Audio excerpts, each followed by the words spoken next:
Hello বন্ধুরা, তোমরা সবাই কেমন আছো? নিশ্চয়ই ভালো আছো। আজকে আরেকটি নতুন কবিতা তোমাদের জন্য। অভিযোগ, কি পেয়েছি আমি তোমার কাছে থেকে? এক গ্রাস অন্ন যোগান দেওয়ার মতো ক্ষমতা দাওনি।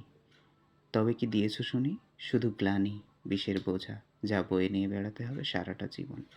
ভালো মানুষ হওয়ার মতো ক্ষমতা দাওনি আমার হাতে। দিয়েছো শুধু অন্তহীন পথের দিশা। বলেছো, এগিয়ে চলো, ফল পাবে। কিন্তু কোথায় সেই ফল?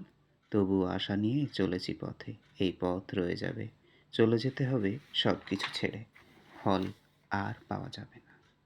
এটাই কি জীবন? যদি তাই হয় তাহলে চাই না। আশাহীন, অন্তহীন হয়ে বাঁচতে আমাকে নিয়ে চলো অনেক দূরে, যেখানে থাকবে না কোনো বাধা, থাকবে না কোনো বিপত্তি, ভয়, থাকবে শুধু শান্তি আর শান্তি। নিয়ে চলো সেই শান্তিনিকেতন।